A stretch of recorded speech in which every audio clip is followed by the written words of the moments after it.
संघट्टवाद यानी कि collision theory को मैक्सवेल बोल्ट्जमैन वितरण से संबंधित किया जा सकता है। तो सबसे पहले हम संघट्टवाद से शुरुआत करेंगे। संघट्टवाद कहता है कि कणों को उचित अभिविन्यास में तथा पर्याप्त गतिज ऊर्जा के साथ टकराना चाहिए, संघट्ट करना चाहिए, ताकि वे सक्रियण ऊर्जा अवरोध को पार कर सकें। तो आइए उस अभिक्रिया को देखें जहां A BC के साथ अभिक्रिया करके AB तथा C बनाता है। तो ऊर्जा प्रोफाइल पर हमारे पास बाईं ओर अभिकारक है, तो परमाणु A को लाल रंग से रंगा है और हमारे पास अणु BC है। अतः अभिक्रिया होने के लिए इन दो कणों को संघट्ट करना या फिर कहें टकराना चाहिए और उन्हें सक्रियण ऊर्जा अवरोध को पार करने के लिए पर्याप्त ऊर्जा के साथ टकराना चाहिए। अतः ऊर्जा प्रोफाइल पर सक्रियण ऊर्जा, शिखर जो कि संक्रमण अवस्था है, तथा अभिकारकों की ऊर्जा, इन दोनों के बीच का ऊर्जा अंतर है। तो यह ऊर्जा हमारी सक्रियण ऊर्जा है जिसे हम EA से लिखते हैं। तो सक्रियण ऊर्जा अभिक्रिया संपन्न होने के लिए आवश्यक ऊर्जा की न्यूनतम मात्रा है। अतः यदि ये कण पर्याप्त ऊर्जा के साथ टकराते हैं तो हम इस सक्रियण ऊर्जा अवरोध को पार कर सकते हैं और अभिक्रियाएं हमारे दो उत्पादों में बदल सकती हैं। यदि हमारे अभिकारक कण पर्याप्त ऊर्जा के साथ एक दूसरे से संघट्ट नहीं करते तो वे बस एक दूसरे से टकराकर वापस लौट जाते हैं और हमारी अभिक्रिया कभी नहीं होती है। हम इस सक्रियण ऊर्जा अवरोध को कभी पार नहीं कर पाते। तो आइए यहाँ एक उदाहरण के द्वारा की जाने वाली तुलना के बारे में सोचें। उदाहरण के तौर पर आइए गोल्फ की गेंद को मारने के बारे में सोचें। तो चलिए कल्पना करें कि हमारे पास यहाँ पर एक पहाड़ी है और पहाड़ी के दाईं ओर कहीं नीचे एक छेद है और पहाड़ी के बाईं ओर हमारी गोल्फ की गेंद है। हम जानते हैं कि हमें इस गोल्फ बॉल को पर्याप्त बल से मारना है ताकि इसे पर्याप्त गतिज ऊर्जा मिल सके और ये पहाड़ी की चोटी तक पहुंच सके और पहाड़ी से लुढ़क कर गड्ढे में जा सके। अतः हम इस पहाड़ी को स्थितिज ऊर्जा की पहाड़ी के रूप में कल्पना कर सकते हैं और इस गोल्फ की गेंद में पर्याप्त गतिज ऊर्जा होनी चाहिए ताकि उसे पहाड़ी पर जाने के लिए पर्याप्त स्थितिज ऊर्जा में परिवर्तन हो सके। यदि हम अपनी गोल्फ की गेंद को पर्याप्त बल से नहीं मारेंगे तो हो सकता है कि उसमें पहाड़ी के ऊपर जाने के लिए पर्याप्त ऊर्जा ना हो। तो यदि हम इसे धीरे से मारें तो यह पहाड़ी पर आधे रास्ते तक जाकर लुढ़क कर वापस आ सकती है। तो गतिज ऊर्जा हाफ mv² के बराबर होती है, जहां m गोल्फ की गेंद का द्रव्यमान तथा v उसका वेग है। तो हमें इसे पर्याप्त बल से मारना होगा ताकि इसे पर्याप्त गतिज ऊर्जा प्राप्त करने के लिए पर्याप्त वेग मिल जाए और यह पहाड़ी के उस पार जा सके। अब आइए संघट्टवाद को मैक्सवेल बोल्ट्जमैन वितरण पर लागू करें।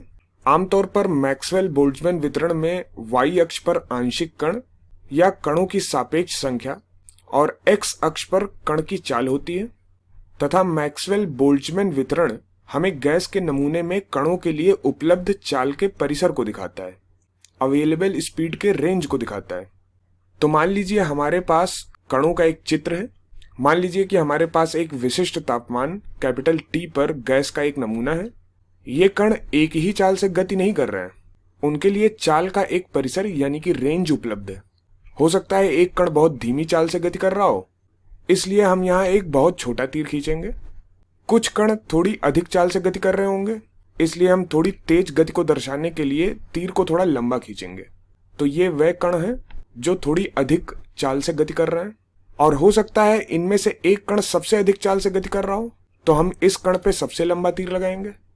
हम मैक्सवेल बोल्ट्जमैन वितरण के लिए वक्र से घिरे क्षेत्रफल के बारे में सोच सकते हैं जो हमारे नमूने में सभी कणों को दर्शाता है। तो यहाँ एक कण बहुत धीमी चाल से गति कर रहा था और यदि हम अपने वक्र को देखें तथा हम वक्र से घिरे क्षेत्र के उस भाग को देखें जिसमें कण धीमी चाल से गति कर रहे हैं तो वो ये भाग होगा। तो यह क्षेत्र वक्र के अन्य भागों की तुलना में छोटा है, तो यह केवल एक कण को दर्शाता है जो अत्यधिक धीमी चाल से गति कर रहा है। हम वक्र के अगले भाग के बारे में सोच सकते हैं। यहाँ पर क्षेत्रफल बहुत बड़ा है और ये कण अधिक चाल से गति कर रहे हैं। तो यहाँ ये 3 कण हैं जो कि अधिक चाल से गति कर रहे हैं। इनको यह भाग दर्शा रहा है जिसको हमने नीले रंग से रंगा है। और अंत में हमारे पास एक कण था, हमने इस तीर को बाकियों की तुलना में सबसे लंबा खींचा था। अतः यह कण दूसरे कणों की अपेक्षा सर्वाधिक चाल से गति कर रहा है। तो शायद वक्र से घिरे क्षेत्रफल का ये वाला भाग उस एक कण द्वारा दर्शाया गया है। कोलिजन थ्योरी से हम जानते हैं कि किसी अभिक्रिया के लिए सक्रियण ऊर्जा को पार करने के लिए कणों में पर्याप्त गतिज ऊर्जा होनी चाहिए। इसलिए हम मैक्सवेल बोल्ट्जमैन वितरण पर सक्रियण ऊर्जा को दर्शाने वाली एक रेखा खींच सकते हैं। तो अगर मैं यह बिंदीदार रेखा यानी कि डॉटेड लाइन खींचता हूं तो यह मेरी सक्रियण ऊर्जा यानी कि एक्टिवेशन एनर्जी को दर्शाता है, जिसे हम ईए से लिखते हैं। और यदि आप चाहें तो कण के चाल के बजाय एक्स अक्ष को गतिज ऊर्जा के रूप में सोच सकते हैं। अतः कोई कण जितनी अधिक चाल से गति करेगा उसकी गतिज ऊर्जा उतनी ही अधिक होगी। और इस डॉटेड लाइन के दाईं ओर वक्र से घिरा क्षेत्र उन सभी कणों को दर्शाता है जिनमें अभिक्रिया होने के लिए पर्याप्त गतिज ऊर्जा है। अब आइए सोचें कि जब हम तापमान बढ़ाते हैं तो हमारे नमूने के कणों पर क्या प्रभाव पड़ता है। तो जब हम तापमान बढ़ाते हैं तो मैक्सवेल बोल्ट्जमैन वितरण वक्र बदल जाता है। तो होता यह है कि शिखर की ऊंचाई कम हो जाती है और हमारा मैक्सवेल बोल्ट्जमैन वितरण वक्र चौड़ा हो जाता है। अतः उच्च तापमान पर यह कुछ इस तरह दिखता है। तो हमारे पास अभी भी कुछ कण हैं जो अपेक्षाकृत कम चाल से गति कर रहे हैं, है ना। तो याद रखें कि वक्र से घिरा ये जो क्षेत्र है, ये वाला भाग शायद इस एक कण के द्वारा दर्शाया गया है जो कि बहुत धीमी चाल से गति कर रहा है। और अब आइए ईए के लिए डॉटेड लाइन के बाईं ओर के क्षेत्र के बारे में सोचें। तो हम इन कणों को पीले रंग से बनाना चाहते हैं क्योंकि हमारे पास कुछ कण थोड़ी अधिक चाल से गति कर रहे हैं। तो मैं इन तीरों को थोड़ा लंबा खींच देता हूं। लेकिन ध्यान दें कि इस डॉटेड लाइन के दाईं ओर क्या हो रहा है। तो यदि हम इस गुलाबी रंग से जो हमने वक्र खींचा है इस पे ध्यान दें और इस डॉटेड लाइन के दाईं तरफ यदि हम देखें तो हमें ये क्षेत्र मिलता है जो कि पिछली बार की तुलना में काफी बड़ा है। तो शायद इस बार ये दोनों कण और अधिक चाल से गति कर रहे हैं। तो इन तीरों को और लंबा खींच देता हूं ताकि ये दर्शाया जा सके कि ये और अधिक चाल से गति कर रहे हैं। और चूंकि वे इस डॉटेड लाइन के दाईं ओर हैं इसलिए इन दोनों कणों में सक्रियण ऊर्जा पार करने के लिए पर्याप्त गतिज ऊर्जा है। अतः हम देख सकते हैं कि जब आप तापमान बढ़ाते हैं तो आप उन कणों की संख्या बढ़ाते हैं जिनमें सक्रियण ऊर्जा पार करने के लिए पर्याप्त गतिज ऊर्जा होती है। यहाँ एक महत्वपूर्ण बात ध्यान देने वाली है, वो ये है कि चूंकि कणों की संख्या में कोई परिवर्तन नहीं हुआ है, यहाँ हमने केवल तापमान बढ़ाया है, इसलिए वक्र से घिरे क्षेत्र का क्षेत्रफल समान रहेगा। अतः पीले रंग से खींचे गए वक्र से घिरा क्षेत्रफल ये गुलाबी रंग से खींचे गए वक्र से घिरे क्षेत्रफल के बराबर है।